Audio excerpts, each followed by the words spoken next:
Chapter 17. A Missing Passenger. "Oh!" screamed Pam, as Pete slid toward the hole in the ice. But just as the boy came to the edge of it, he gave a quick flip and rolled out of the way. The other children rushed up to him, followed by Gramp and Mr. Stamp. "Whew," Gramp said, putting an arm around Pete's shoulder. "That was a close one." The postman added, "I guess you learned a good lesson, Pete. You took that turn too fast." "I'll be more careful," Pete promised. Fluff had trotted back to him. Once more, the boy stepped onto the komatik and drove the dogs around the lake. This time, Pete controlled the team much better, and finally he tried racing for a short time. After an hour of practice, Gramp called to his grandson. "Good work, Pete," he said, his voice full of pride. "You're a natural dog sled driver." "It's Fluff," the boy insisted. "She's wonderful." "That's because she likes you," Pam said.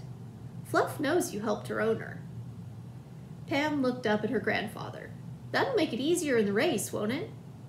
"It sure will," Gramp replied. "Fluff is a wise race dog. She'll keep the rest of the team in line for you, Pete.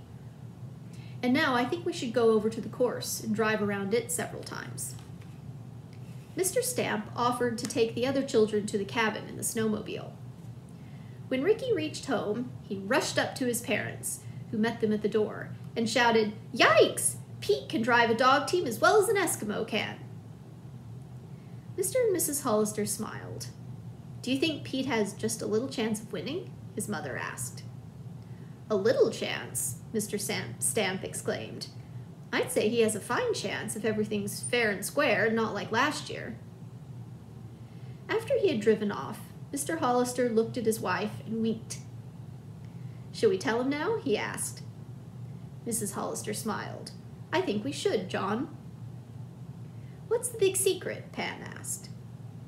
"We've just received a telegram from Miss Nelson," her father said. "She'll arrive in Froston tomorrow morning on the 10 o'clock train."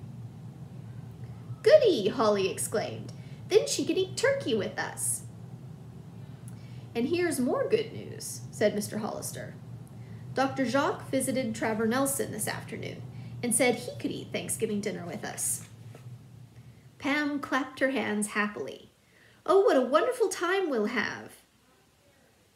That evening, Trevor Nelson gave Peter some instructions about the race course. "If you think you can pass the team ahead of you," he said, "be sure not to come too close to it. Give the other driver plenty of room. Otherwise, the dog's harnesses may become tangled. In that narrow ravine halfway along the track, don't try to pass anyone in there." It was decided that Pete would have another practice period early Thanksgiving morning. He and his brother and sisters woke up early, and Sue ran around excitedly, calling out, "Happy Thanksgiving, everybody!" Following a custom which Gram and Gramp had always kept, the whole family gathered in the living room around the roaring fire and sang Thanksgiving hymns. Then each member told what he had been particularly thankful for during the past year. At the end, Gram said, "And one of our great blessings is that we still are the happy Hollisters."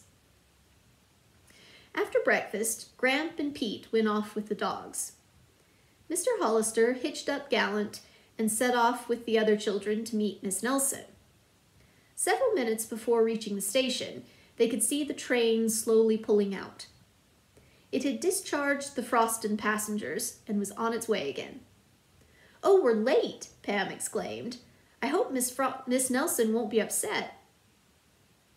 When Gallant stopped at the wooden platform, the children saw several men being greeted by friends, but Miss Nelson was not in sight. "Maybe she's inside, or has walked around the station looking for us," Pam said, a trifle nervously. Their teacher was not inside the station, nor on the other side of it. "Do you suppose she missed the train at Shoreham?" Holly asked. "Oh, no," Pam said, glancing about. "Miss Nelson would have let us know."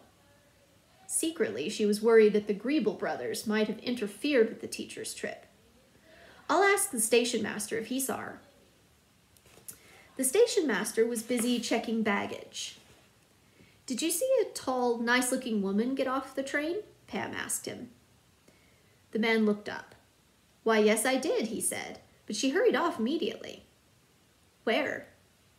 "Through that door into the baggage room," the station master replied. Pam thanked him and said to the others, "I'll look there." She hastened to the baggage room, stacked high with suitcases, sacks of mail, and big cartons. "Miss Nelson, Miss Nelson," Pam called.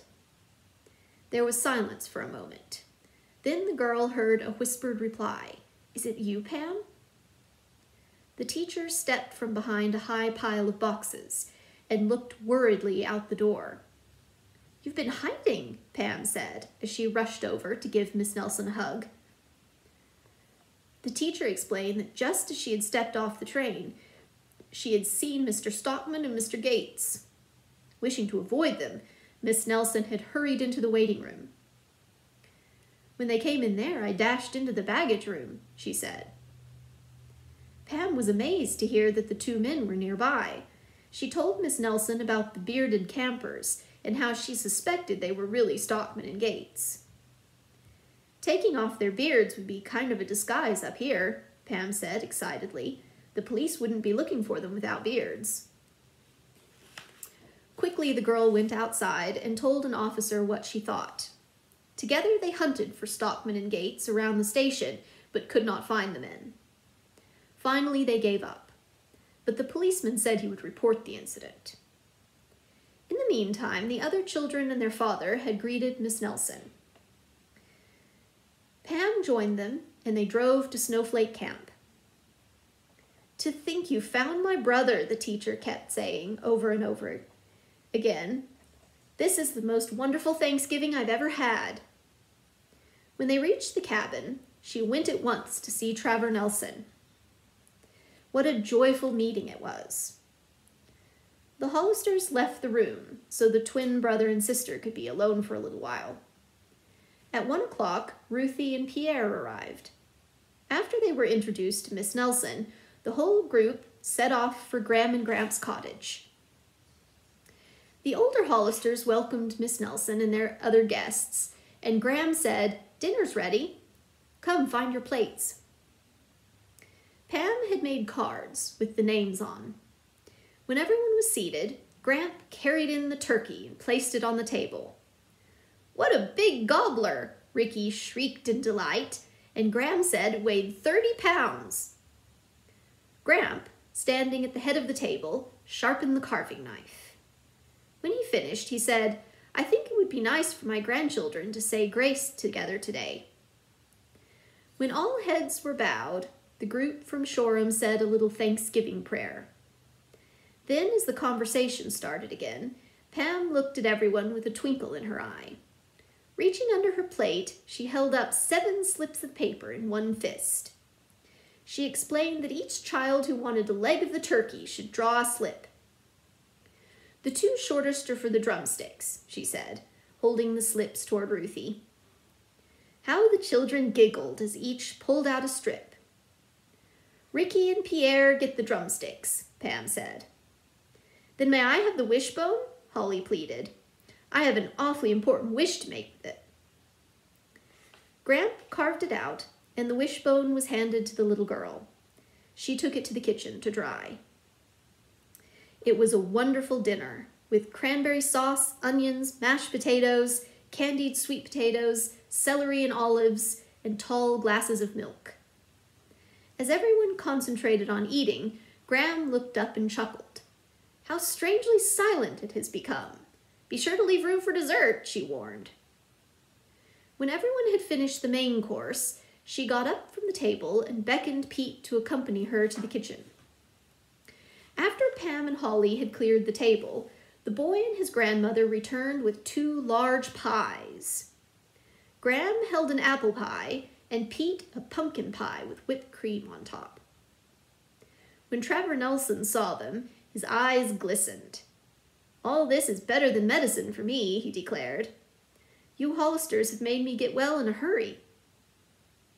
After dinner, everyone sat in front of the fireplace and nibbled on nuts and mints.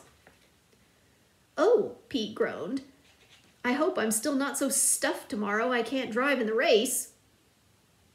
I'd say you'd have more strength than ever, Miss Nelson said cheerily.